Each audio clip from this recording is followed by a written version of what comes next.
They have completely mischaracterized our response to the climate emergency as something that somehow doesn't help the economy. You have the biggest global economic opportunity in the history of humankind in moving off fossil fuels as quickly as possible. But then you're keeping fossil fuels going because your target is exactly half of what's required.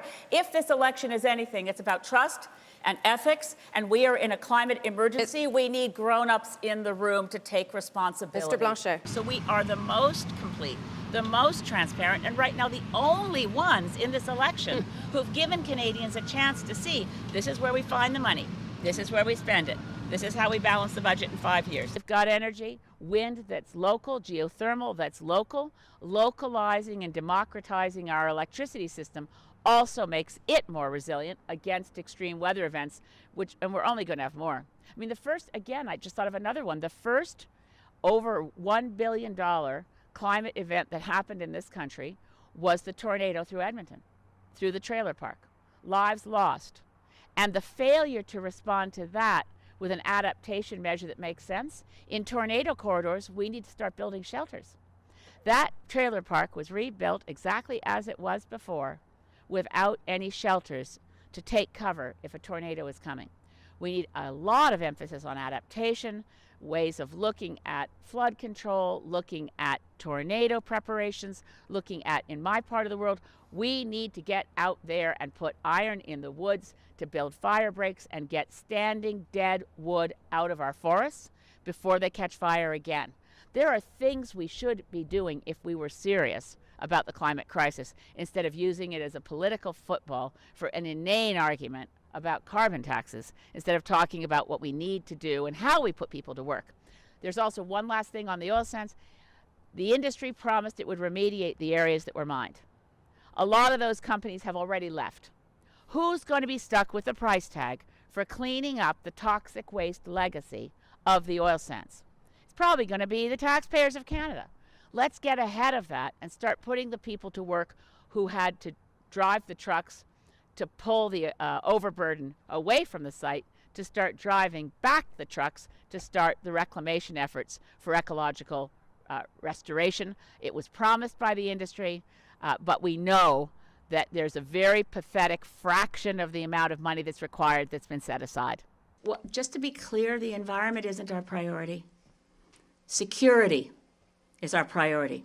We're talking about the collapse of human civilization if we don't act in the next 18 months. The collapse of civilization won't happen in 18 months, mind you. It's very important to understand the context, and I don't think anyone here fails to understand it, but it's easy to be misquoted. I'm not saying the world will end by 2030.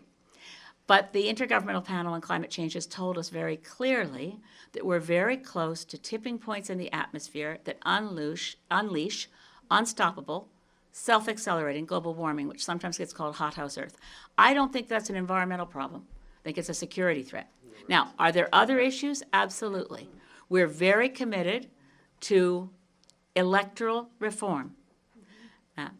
This may sound familiar, but the years changed. 2019 will be the last election held under first past the post. On doit changer notre système de scrutin de vote vers un système de vote proportionnel. C'est vraiment important pour nous. Mais pour moi, j'ai parlé avec un autre, je pense toujours le Parlement de Lester B. Pearson. C'est un Parlement minoritaire. Il n'y a pas jamais un seul contrat entre les libéraux de cette époque et les NPD.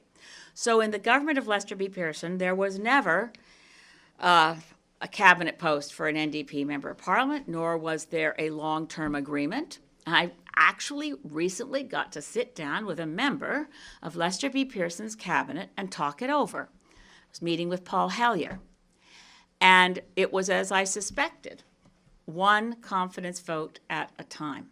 So I'll be clear for me. I mean, the Greens will work together as a caucus. We work by consensus. The leader isn't a dictator. My view is that we will meet as a caucus after the election, and each member of the caucus will commit in a personal contract to abide by whatever commitments we make if they're in the interests of avoiding climate disaster. But I think it's very likely, and I'm certainly for myself, I don't want a cabinet post in somebody else's government. I want to make sure they do the right thing. And I think the game plan that I see as being more likely is we insist on an internal cabinet that ensures that all parties have a hand in the climate plans that are adopted so that after an election we don't risk that a new government comes in and cancels the plans we've made. We need to ensure that we do this together because it's not an issue, it's not a political issue like any other. It's different, and it means we have to take decisions differently. Right? How do you hope to actually get them to... We're never going to prop any, I'm sorry, Justin, let me say, we're not going to prop anyone up. The words prop up connote something foreign to us. On every confidence vote, we will assess the price of our vote of confidence. We're prepared to defeat any government on the confidence vote on the speech from the throne, even if it means going back to the polls. No one wants to go back to the polls. It will be a very powerful inducement on those other parties in Parliament to think closely about the science they've seen on global warming, to think about what they really should be doing, and to know that they can tell their friends in big industry, sorry, we had no choice. Those Greens would have brought down our government. The climate crisis, I call it, because it really is a crisis, goes hand in hand with our food security. We're born with this responsibility as stewards of the land, and it's to us, that's what we live for. And what I want to know is, how do we educate the rest of Canada, and how do we educate the voters of Canada about this crisis that's happening in our northern territories, in the northern world of our earth, of our Mother Earth. Yeah, no, when we talk about the circumpolar north, we're looking at the changes, as you say, right around the world globally. Yes. We are committed to recognizing Indigenous leadership. When you speak of the relationship with the earth, recognizing a responsibility for stewardship. Those words, I think, resonate with a lot of settler culture Canadians. When you have, I mean, I'm willing to say as a settler culture Canadian and federal party political leader, the earth is our mother. We are killing our mother. We have to identify in very personal terms. The economy is worshipped. Okay, we need to make sure the economy is okay. We need to have a prosperous country. But we also need to resonate to a responsibility to the fact that we don't have any economy without a healthy planet.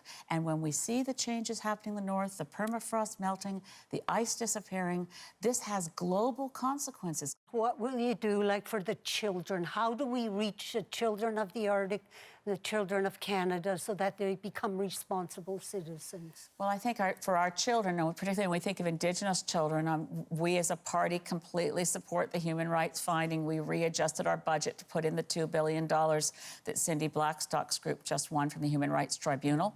Indigenous children have not been getting a fair shake compared to settler culture and other children. We want to put in place, though, for all children in Canada, that Canada honor the UN Declaration on the Rights of the Child, that we put in place an advocate for children in the federal government level, so that we're looking at issues for, does every child get a good start in life? That early childhood education that Amanda wants.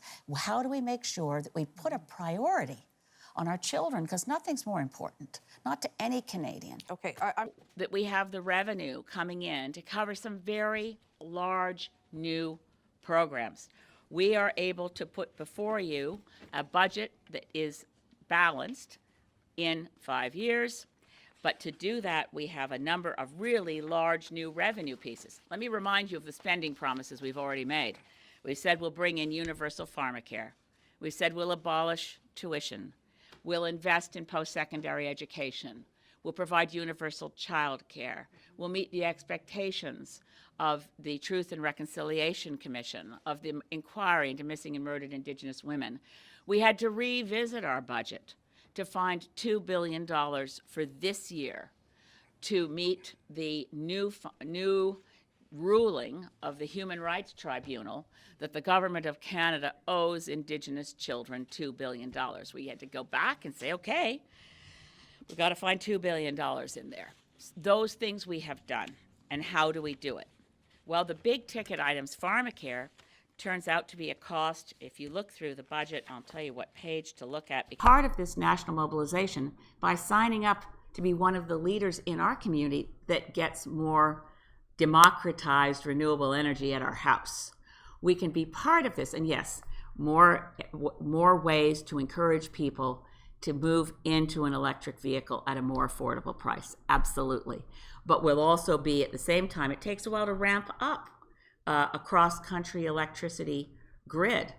It may involve what used to be called gas stations. They may be fast charging stations where people can pull up and recharge faster than we currently are. The innovations that are happening in that technology are so fast, I wouldn't predict them, and the Green Party doesn't prescribe technologies. We just want to open the opportunity by saying, okay, here's a clear market signal, folks. We're going off fossil fuels. There'll be a 60% reduction in our emissions by 2030. You know what that looks like. We have a lot of background documentation, more in our platform and even more in background documents that we posted to the website to explain exactly what this looks like. But I'm not trying to sugarcoat it. There'll be changes, but in the parameters of your question, I think I'd like to say how your life will change is that you'll be happier and more inspired. To avoid catastrophic levels of global warming, we must double our current target. We must listen to science. We must not build the Trans Mountain Pipeline. It's not the last, because it gets canceled if we're serious. You can't negotiate with physics.